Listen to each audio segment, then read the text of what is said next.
오늘 봉독한 마태복음 맨 끝 구절은 지상명령 혹은 지상위임, 영어로는 The Great Commission이라고 불립니다. 이것은 예수님께서 부활 후에 이 세상을 떠나시기 직전에 제자들에게 남기신 사명과 같습니다. 이 예수님의 명령은 당시의 제자들뿐이 아니고 오늘 우리들에게도 유효한 말씀입니다. 어떻게 보면은 그리스도인들의 존재의 목적, 삶의 의미, 교회의 존재의 의의가 바로 이 지상 명령에 담겨 있다고 볼 수 있습니다. 실로 우리가 이 사명을 최고의 사명이라고 여길 수 있는 이유 중에 하나는 이 짧은 구절 가운데 모두라는 단어가 4번이나 사용되었다는 것입니다. 모든 권세, 모든 민족, 너희에게 명령한 모든 것, 이렇게 3가지는 오늘 읽은 성경 본문에 명확하게 나와 있습니다. 4번째 모두는 번역 과정에서 누락이 되었는데요, 내가 세상 끝날까지 항상 너희와 함께 있을 것이다 라는 부분에서 세상 끝날이 그리스 원어로는 세상이 끝날 때까지의 모든 날이라고 되어 있습니다. 그러니까 모든이라는 말이 4번 나온 것입니다. 부분이나 일부가 아니고 모든이라는 것은 남김없이 충만하게, 완전하게, 최종적으로, 이런 의미가 아니겠습니까? 가장 중요하게 생각하고 가장 우선순위를 두고 가장 깊게 생각하고 가장 많은 투자를 하고 가장 많은 시간을 할애해야 하라는 그런 의미로 받아들일 수 있습니다. 첫째로 예수 그리스도는 하늘과 땅의 모든 권세를 갖고 있다라고 말씀을 하십니다. 아무리 이 땅에 악이 창궐하는 것 같고 불의와 거짓에 의지하며 사는 사람들이 잘 되는 것 같아도 그렇지 않다는 것입니다. 사탄의 권세가 헛되다는 것입니다. 이 세상의 악한 세력을 겁내거나 은근히 부러워하지 말라는 것입니다. 큰 영역이나 작은 영역에서 그리스도의 주권을 인정하라는 말씀입니다. 둘째로 예수님은 우리에게 모든 민족을 제자로 삼으라고 하십니다. 성경은 곳곳에서 하나님이 세상의 모든 사람을 구원하시기 원한다는 말씀을 하고 있습니다. 우리의 좁은 생각으로 구원의 문을 닫지 말고 구원의 조건을 까다롭게 만들지 말라는 것입니다. 우리의 잘못된 행실로 세상 사람들이 복음을 조롱하거나 복음에서 회피하도록 만들면 안 된다는 뜻입니다. 그리고 너희는 가서 모든 민족을 제자로 삼으라고 말씀하십니다. 이 가라는 것은 단지 지리적인 의미만을 담고 있는 것은 아닐 것입니다. 우리에게서 멀리 떨어져 있던, 가까이 있던, 아직도 복음의 은총을 경험하지 못한 사람들에게 가서 그들의 입장에 서서 하나님의 사랑을 전하라는 말입니다. 어느 누구도 복음을 받을 만한 자격이 없다라고 생각해서는 안 됩니다. 오늘 우리가 이렇게 기독교인이 된 것은 135년 전 태평양을 건너 이곳까지 와서 조선인의 입장에 서서 복음을 전해주신 선교사들이 계셨기 때문입니다. 지금 이 시간에도 지구 곳곳에서 또 우리 사회 구석구석에서 하나님의 생명과 평화의 복음을 간절히 기다리는 많은 영혼들의 호소가 들립니다. 우리가 천국에 갈 때 거기서 만날 거라고는 상상하지 못했던 사람들을 만날 준비를 우리는 해야 할 겁니다. 하나님의 사랑의 포용력은 인간의 예측을 초월합니다. 하나님은 모든 사람을 구원하시기 원하십니다. 셋째로 예수님은 우리에게 내가 너희에게 명령한 모든 것을 그들에게 가르쳐 지키게 하라 말씀하셨습니다. 예수께서 명령한 모든 것이 무엇인가요? 이 점에 대해서는 우리가 예수 당시의 제자들보다는 조금 유리한 위치에 있습니다. 왜냐하면 예수의 모든 가르침과 사역을 아주 잘 요약해서 정리한 것이 우리에게 전해졌기 때문입니다. 무엇일까요? 바로 성경입니다. 우리들은 성경을 지금보다 더 열심히 읽어야 하겠습니다. 특히 복음서를 더 자주 읽을 필요가 있습니다. 우리가 성경을 통하여서 예수님을 만날 때 단순히 우리가 일반 고전을 읽을 때 경험하였던 것과는 근본적으로 다른 경험을 합니다. 요한복음 14장 26절을 보니까 예수께서 이렇게 말씀하셨습니다. 보혜사 곧 아버지께서 내 이름으로 보내실 성령, 그가 너희에게 모든 것을 가르치고 너희에게 말한 모든 것을 생각나게 하시리라. 여기에도 모든이라는 표현이 사용이 되고 있습니다. 너희에게 명령한 모든 것을 가르치라는 것은 명령이기도 하지만은 예수님께서 우리를 도와주시겠다는 약속이 포함된 그런 명령입니다. 예수님의 명령을 이해하는 것과 또 가르치는 것은 조금 다른 차원에 속할 것입니다. 그리고 또한 가르치는 것과 지키게 하는 것도 또 구별이 되는 것 같습니다. 우리가 이 말씀을 쭉 보면은 우리들은 예수님의 말씀을 듣고 이해하고 가르치고 또 지키게 해야 하는 여러 단계가 포함된 것 같습니다. 그런데 깊이 생각해 보면 이 모든 것들은 구별된 단계라기보다는 서로 긴밀하게 연결되어 있는 하나라는 생각을 하게 됩니다. 예수의 말씀을 듣고 이해한다면은 삶이 변할 수밖에 없습니다. 그래서 오늘 본문에도 제자를 삼는 것, 세례를 주는 것, 가르치는 것, 지키게 하는 것, 이런 것들이 다 하나로 연결이 되어 있습니다. 복음을 전하는 것은 어떤 정보나 지식을 전달해 주는 데서 그치는 것이 아니고 새로운 삶의 방식을 전수해 주는 것입니다. 요한복음 8장 31절 32절에 이런 말씀이 있습니다. 너희가 나의 말에 머물러 있으면 너희는 참으로 나의 제자들이다. 그리고 너희는 진리를 알게 될 것이며 진리가 너희를 자유롭게 할 것이다. 진리를 알기 위해서는 우리가 예수님의 말씀에 머무르는 것, 그 말씀을 지키며 사는 것이 긴밀하게 연결이 된다는 것을 우리가 알 수 있습니다. 넷째로 예수께서는 세상 끝날까지의 모든 날들에 우리와 함께 하시겠다고 말씀하십니다. 이 날은 어떤 날인가요? 바로 오늘입니다. 그리고 또 내일입니다. 비가 오거나 해가 뜨거나 승리의 순간이나 고난의 순간이나 잔잔한 물가를 거닐 때나 죽음의 음침한 골짜기를 걸을 때나 항상 우리와 함께 하신다는 약속입니다. 바로 임마누엘의 약속입니다. 한동안 WWJD 운동이라는 게 있었습니다. 여러분들 중에서 기억하시는 분 계실지 모르겠는데요. WWJD는 What would Jesus do의 약자입니다. 예수라면 어떻게 하셨을까라는 뜻이 되겠죠. 늘 그 질문을 하면서 삶을 살자라는 그런 운동이었습니다. 이렇게 살면은 정말 항상 예수와 동행하는 삶이 될 것입니다. 종교개혁의 구호 중에서 코람 데오라는 것이 있습니다. 라틴어로는 하나님 앞에서라는 의미가 되겠는데요. 늘 하나님 눈앞에 서 있다는 생각으로 삶을 살라는 것입니다. 우리가 시험을 받을 때에, 혼란스러울 때에, 어려움을 당할 때에 예수께서 늘 우리와 함께 계시고 하나님께서 우리를 눈동자와 같이 보호하고 계신다는 생각을 하면은 우리들에게 큰 힘이 됩니다. 지금까지 네 가지의 모든을 중심으로 예수님의 지상 명령에 대해서 살펴보았습니다.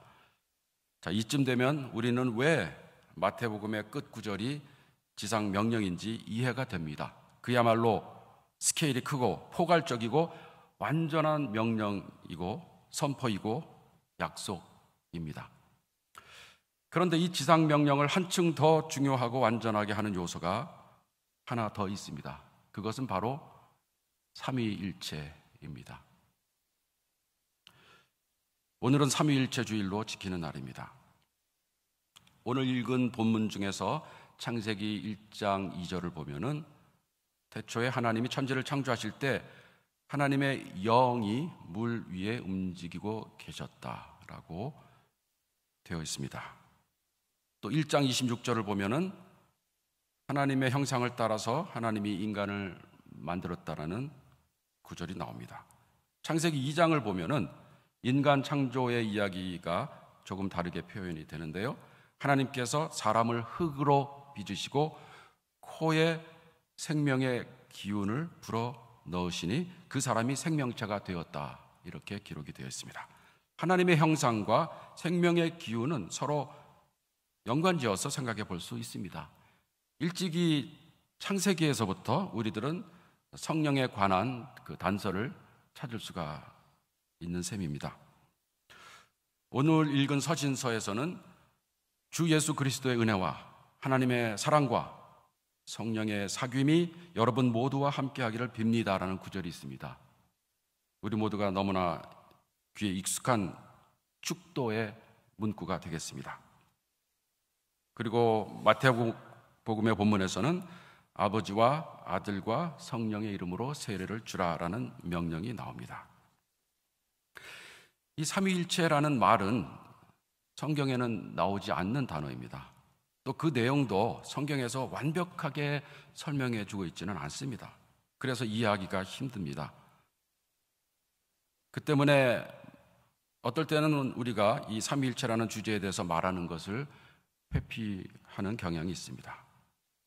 그러나 삼위일체 교리는 기독교 신앙에서 가장 중요한 교리라는 것을 명심해야 됩니다. 삼위일체 교리가 없다면 기독교는 유대교나 이슬람교와 비슷한 어떤 종교가 되어버렸을 것입니다. 삼위일체는 하나님은 본질적으로 한 분이시지만은 성부, 성자, 성령 세 위격으로 존재하신다는 교리입니다.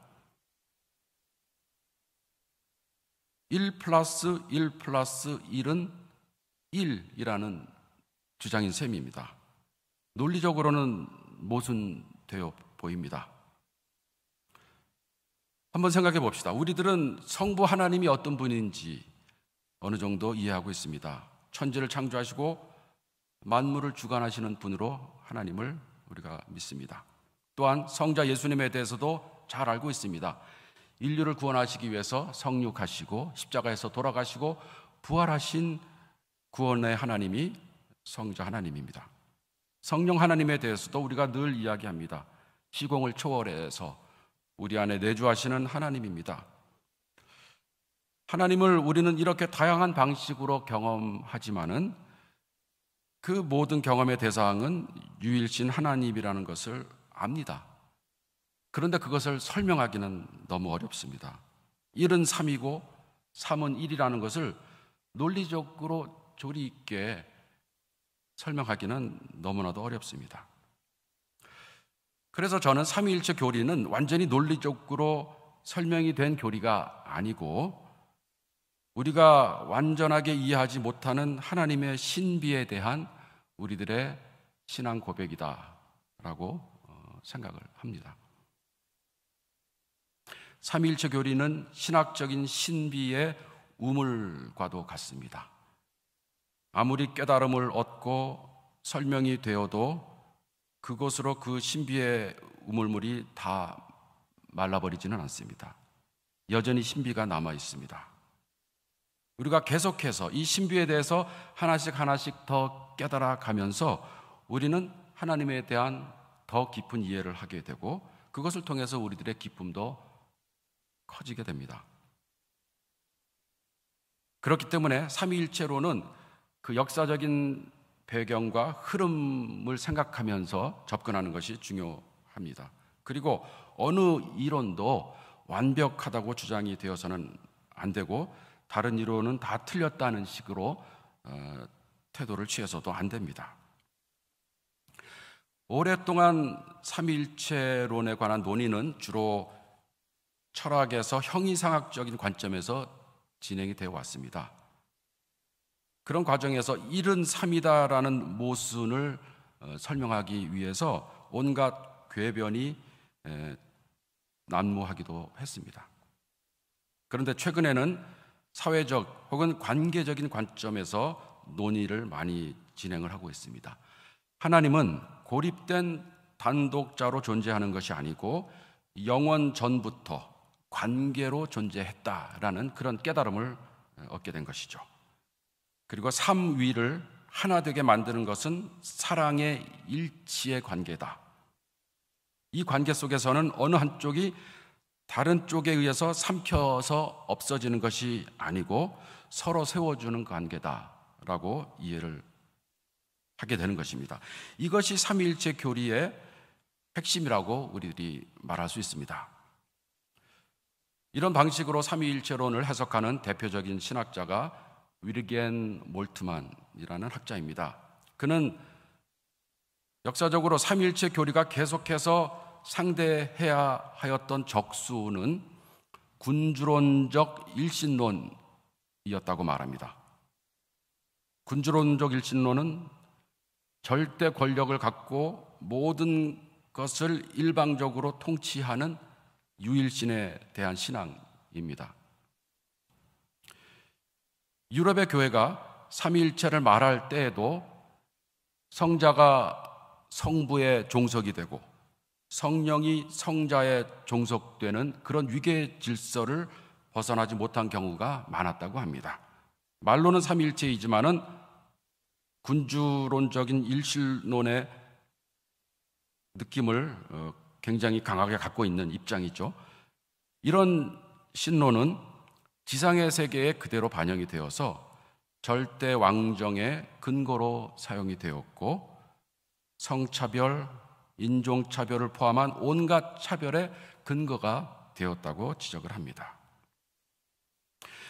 저도 오늘날 삼위일체론의 의의를 이런 관점에서 중요하게 여겨야 한다고 생각합니다. 우리는 철학적인 신관념이나 일반 종교가 갖고 있는 신관념에서 하나님을 이해하는 출발점을 삼는 것이 아니고 그 선입관을 끊고 예수로부터 하나님에 대한 이해를 새롭게 해야 합니다. 고대의 삼위일체론은 형이상학적인 신 개념의 속성 중에서 고통당할 수 없는 신의 속성에 근거해서 굉장히 많은 이야기를 전개했습니다.